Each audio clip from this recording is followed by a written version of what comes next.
of the paper mills wanted to have the river polluted.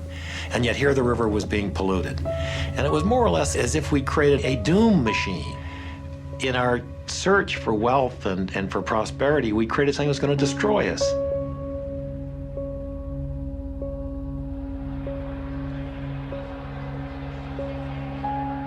The traders who are involved in the market are not guys whose moral fiber when it comes to environmental conditions are going to be rattled at all.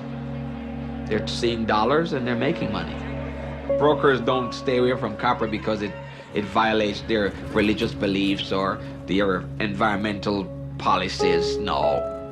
When you think about it, but it's fleeting. It really is a fleeting moment. It's like, well, the town's being polluted down there in Peru, but hey, this guy needs to buy some copper. And getting paid a commission too. Our information that we receive does not include anything about the environmental conditions. Because until the environmental conditions become a commodity themselves or are being traded, then obviously we will not have anything to do with that. It doesn't come into our psyche at all.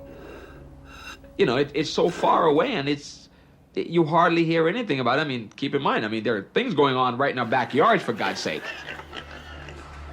We trade live hogs. There's so many pigs in the state of Carolina and it's polluting the rivers, but how often do you find out about that?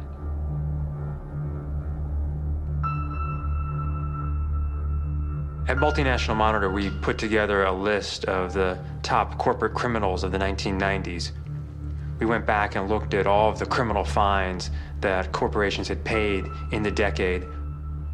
Exxon pled guilty in connection to federal criminal charges with the Valdez spill and paid $125 million in criminal fines. General Electric was guilty of defrauding the federal government and paid $9.5 million in criminal fines. Chevron was guilty of environmental violations and paid $6.5 million in fines. Mitsubishi was guilty of antitrust violations and paid $1.8 million in fines. IBM was guilty of illegal exports and paid $8.5 million. Was guilty of environmental violations. Pfizer, the drug manufacturer, was guilty of antitrust violations and paid $20 million of food and drug regulatory violations. Sears was guilty of financial fraud. Blue Cross Blue Shield of Illinois. Unical was guilty of fraud. Environmental violations. $4 million. Korean Airlines accident paid finance $5 million. It paid $225 million. Hoffman LaRouche, guilty of an antitrust violation, paid $500 million in criminal fines.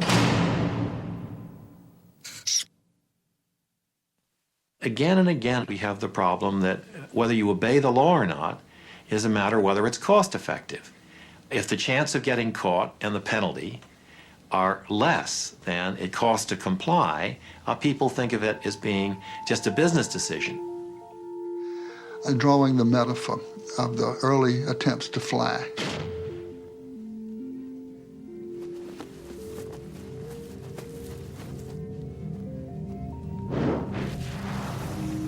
The man going off of a very high cliff in his airplane with the wings flapping and the guy is flapping the wings and the wind is in his face and this poor fool thinks he's flying, but in fact he's in free fall and he just doesn't know it yet because the ground is so far away. But of course the craft is doomed to crash. That's the way our civilization is. The very high cliff represents the virtually unlimited resources we seem to have when we began this journey. The craft isn't flying because it's not built according to the laws of aerodynamics, and it's subject to the law of gravity. Our civilization is not flying because it's not built according to the laws of aerodynamics for civilizations that would fly. And of course, the ground is still a long way away, but some people have seen that ground rushing up sooner than the rest of us have. The visionaries have seen it and have told us it's coming. There's not a single scientific peer-reviewed paper published in the last 25 years that would contradict this scenario. Every living system of Earth is in decline. Every life support system of Earth is in decline. And these together constitute the biosphere. the biosphere that supports and nurtures all of life, and not just our life, but perhaps 30 million other species that share this planet with us.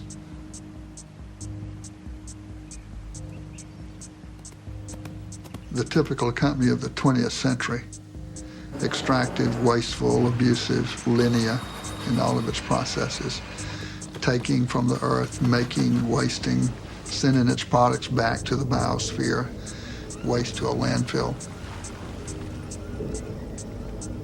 I myself was amazed to learn just how much stuff the earth has to produce through our extraction process to produce $1 of revenue for our company. When I learned, I was flabbergasted.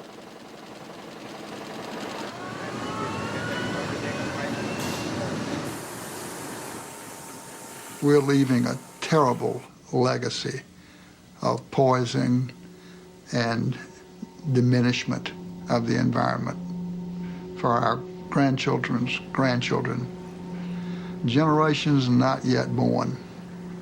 Some people have called that intergenerational tyranny, a form of taxation without representation levied by us on generations yet to be. It's the wrong thing to do.